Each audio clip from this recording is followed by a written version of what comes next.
जय भीम। आज या ठिकाणी ज्या बुद्धाने आम्हाला दुःखमुक्त केलं त्या बुद्धाचं जिथे त्यांना ज्ञान प्राप्ती झाली ते महाबोधी विद्याविहार मुक्त करण्यासाठी आपण या ठिकाणी जमलेलो आहोत। आणि भंतीजी, मला असं वाटतं की हे आंदोलन जे आहे अजून लोकांमध्ये याची जागृती झालेली नाही।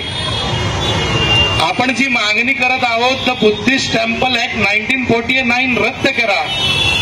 नेमका तो ऍक्ट काय आणि कशामुळे बौद्ध गया ब्राह्मणांच्या ताब्यात गेलंय याची देखील आपल्याला कुठली माहिती नाही। आणि जी गोष्ट आपल्याला माहिती नसते, ज्या गोष्टीबद्दल आपल्याला जागृती नसते, त्या गोष्टीबद्दल आपल्याला आत्मीयता नसते आणि म्हणून या ठिकाणी आपल्याला अल्पसंख्याक लोक दिसत आहेत। म्हणजे आपण जे सांगितलं की आपण 5 कोटी लोक आहोत, पण या 5 कोटी लोकांमधनं किती बुद्धाच्या जवळ आहेत आणि किती फक्त कागदावर बुद्ध आहेत याचा जर आपण तपास घेतला तर याचं उत्तर आपल्याला नक्की मिळेल। आम्ही देखील उद्या आमच्या संघटनेच्या वतीने उल्हासनगरला स्वाक्षरी मोहीम घेतलेली आहे। तर आमचा स्वाक्षरी मोहीम घेण्याचा उद्देश हाच आहे की जो बुद्ध गया टेम्पल ऍक्ट 1949 आहे हा पहिले लोकांना समजून सांगणे आणि त्याच्यामध्ये काय चुकीचं आहे आणि तुमच्यासोबत कशा पद्धतीचा भेदभाव होत आहे हे जोपर्यंत लोकांना माहिती पडत नाही तोपर्यंत लोक पेटून उठणार नाही।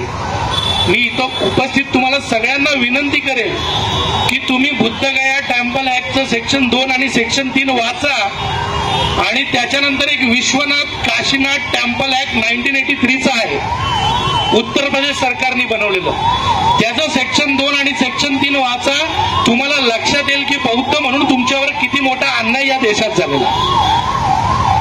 म्हणजे माझी तर सरळ अशी मागणी आहे की तुम्ही जर बौद्ध गया टेम्पल ऍक्ट रद्द करू शकत नाही, तुम्ही त्याच्यातल्या जर जातगाठी ज्या आहेत की त्याच्यामध्ये 4 हिंदू धर्माची लोक आणि 4 बौद्ध धर्माची लोक पाहिजे, ही अट जर तुम्ही काढू शकत नाही तर या देशात जेवढं मंदिरं आहेत आणि त्या संबंधितचे जे कायदे आहेत त्याच्यामध्ये आमचे पण 4 भिक्खू असले पाहिजे आणि त्याशिवाय तुम्हाला आमचं दुःख समजणार नाही।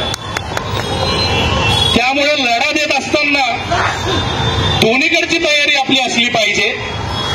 एकतर तुम्ही आम्हाला पूर्ण मुक्त करा आणि तुमचं जर म्हणणं आहे की आम्ही तुमच्यातलेच आहोत आणि बुद्ध जर 9वा अवतारच आहे मग तुमच्या मंदिरात आम्हाला घ्या आणि आमचा बुद्ध तिथं प्रस्थापित करा।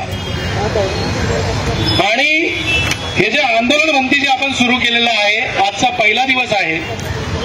आमच्यासारखे वकील सामाजिक कार्यकर्ते आपल्या सोबत आहोत, आम्ही राहतो त्या शहरात जागृती करण्याचं काम करत आहोत।